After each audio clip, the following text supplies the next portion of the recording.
أعوذ بالله من الشيطان الرجيم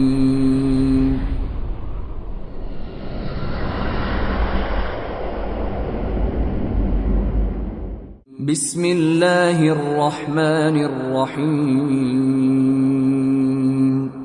Öz vaqtida Allah payg'ambarlardan men sizlarga qandoqli bir kitob va hikmat ato qilsam, keyin sizlarga o'zinglardagi shu kitobni tasdiqlovchi payg'ambar Muhammad alayhissalom kelsa, uningga albatta iymon etishinglar va chuqum yordam berishinglar kerak deb chin ahdi olgan edi. Allah bu ahdamni e'tirof qilib qabul qildinglarmi deganda, ular qabul qildik degan edi. Allah undaqda buningga guvoh bo'linglar. Menmi sizlar bilan billa guvoh bo'lg'uchilardanman dedi. Kimki shuningdan keyin ahdidan yuz o'riydigan mundaqlar Allohning dinidan chiqquvchilardir. Osmonlardagilar va zamindagilar ixtiyoriy va ixtiyorsiz ravishda Allohga bo'ysunayotgan tursa, ular Allohning dinidan boshqa dinni tilamdi. Ular Allohning dargohiga qaytariladi. Shu chaqda har kimga amaliga yarasha mukofot yoki jazo beriladi. Ey payg'ambar, ularga aytqinki, biz Allohga iymon etdik. Bizga nozil qilingan vahiyga Ibrohimga, Ismoilga, Ishoqqa, Yaqubqa va uning avlodlariga nozil qilingan vahiyga Musaga, Isaga va barliq payg'ambarlarga Robbi tarafidan berilgan vahiyga iymon etdik. İman etishda u payg'ambarlarning hech birini ayirib etmaymiz. Biz Allohga bo'ysunuvchilarmiz. Kimki islomdan boshqa dinni izlaydigan, u din uningdan hargiz qabul qilinmaydi. U odam oxiratda ziyon tortquchilardan bo'ladi. Iymon etgandan keyin, payg'ambarning haq ekanligiga guvohlik bergandan keyin va o'zlariga haqiqatning up-uchuq dalillari kelgandan keyin kofir bo'lgan qavmni Allah qandaqmı hidayet qilsin. Allah bundaq zalim qavmni hidayet qilmaydi. Ana shularning jazosi Allohning, farishtalarning va insonlarning hammasining la'natiga uchrashdir. Ular do'zaxda mangu qoladi. Azob ulardan yeniklatilmaydi va kechiktirilmaydi. Faqat kufrlikdan keyin tavba qilganlar va amallarini tuzatganlar buningdan mustasno. Chunki Allah nihayet mağfiret qilg'uchidir, to'liq mehribondir. Shubhisizki iymon etgandan keyin kofir bo'lgan, ondan kofirlikda texmu ching turganlarning sakratga tushganda qilgan tavbasi hargiz qabul qilinmaydi. Ana shular ozg'unlardir. Shubhisizki kofir bo'lgan va kofir peti o'lganlarning hech biridan yer yuzi to'lg'udak oltin fidya bersimi qabul qilinmaydi. Ana shularga qattiq azob bor. Ularga hech bir madadkori chiqmaydi. Sizlar yaxshi ko'rgan narsanglardan Alloh yo'lida sarf qilmoqcha hargiz yaxshilikqa erishalmaysizlar. Nimani sarf qilsanglar, Alloh uni bilib turg'uchidir. Tavrat kelishdan ilgari Isroil, ya'ni Yaqub alayhissalom o'ziga harom qilib olgan yemakliklardan boshqa yemakliklarning hammasi Isroil avlodiga halol edi.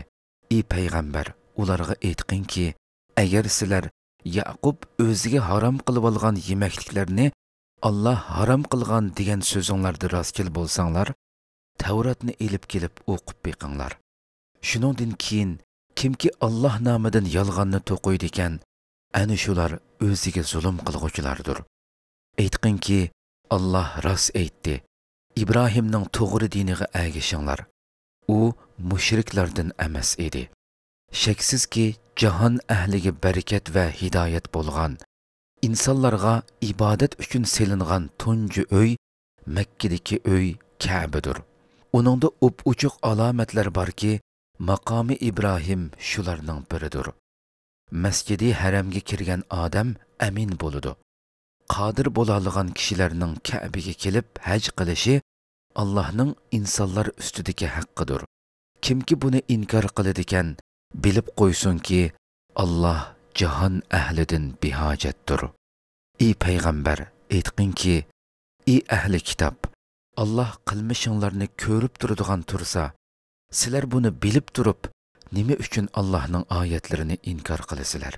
Aytqinki, ey ahli kitob, sizlar Allohning yo'lining haq ekanligini bilib turib, nima uchun uning agri bo'lishini tilab iymon etganlarni uningdan to'ssizlar? Alloh qilmishinglardan g'ofil emasdir. Ey iymon etganlar, agar ahli kitobdan bir firqaga itoat qilsanglar, sizlar iymon etgandan keyin ular sizlarni kofirlikqa qaytarib etadi. Allohning payg'ambari oranglarda turayotgan tursa, sizlar qandoqmi kofir bo'lib ketasizlar? Kimki Allohning dinida ching turadi ekan, u to'g'ri yo'lga yetaklangan bo'ladi. Ey iymon etganlar, Allohdan haqiqiy ravishda qo'rqinglar.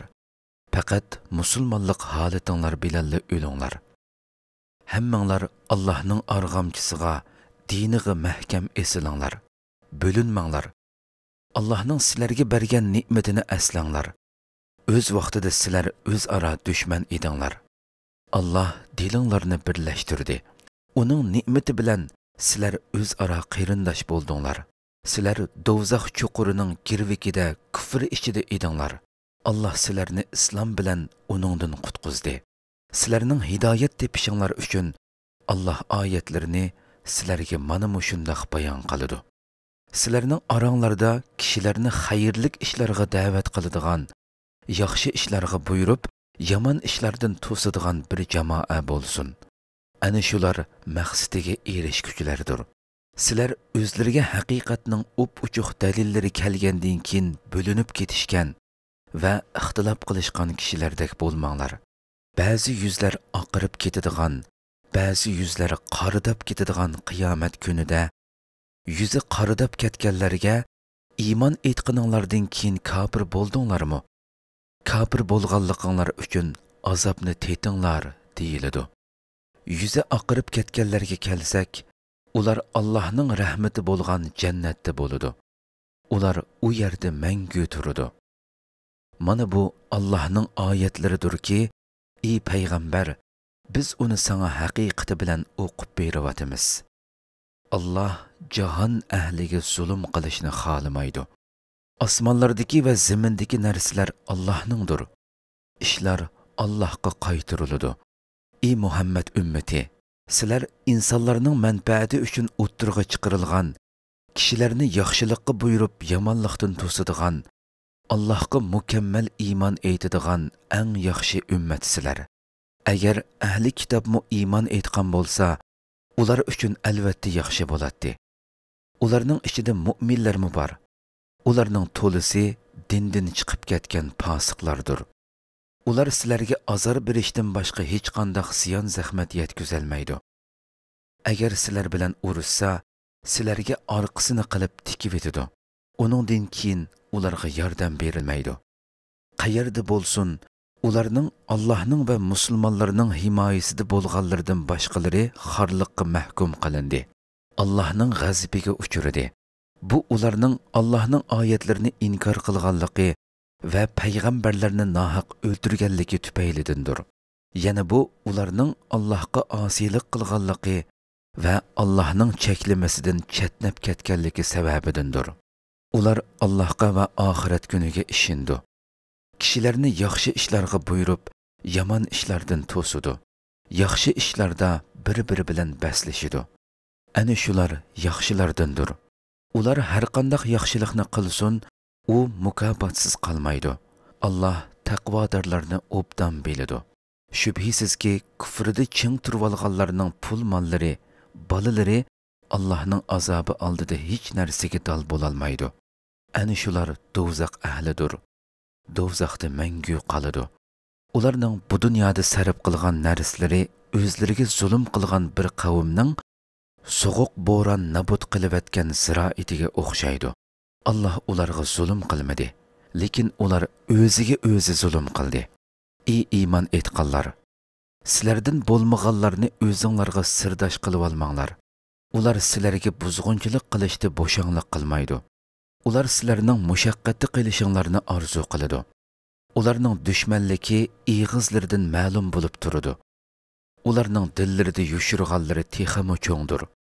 Shubhisizki, agar aqlinglarni ishiltadigan bo'lsanglar, bu haqda sizlarga nurg'unlagan dalil paketlarni bayon qildik. Sizlar shundoq kishilarki, ular sizlarni yaxshi ko'rmasimi, sizlar ularni yaxshi ko'rsizlar. Sizlar hamma samoviy kitobga ishonasizlar. Ular bo'lsa sizlar bilan uchrashganda iymon etdik deydi. O'zlari yolg'iz qolgan chaqda sizlarga bo'lgan ochiqidan barmoqlarini tishlaydi. Ey payg'ambar, aytqinki, ochiqinglardan o'linglar. Shaksizki, Alloh dillardikini bilguchidir. Agar sizlarga biror yaxshilik yetsa, ular buningdan qayg'uradi. Agar sizlarga biror yomonlik yetsa, ular buningdan xushal bo'ladi. Agar sizlar sabr qilsanglar va taqvodorlik doirasida ish ko'rsanglar, ularning hiylasi sizlarga qilchi ziyon yetkazolmaydi. Shaksizki, Alloh ularning qilmishlarini to'liq bilguchidir.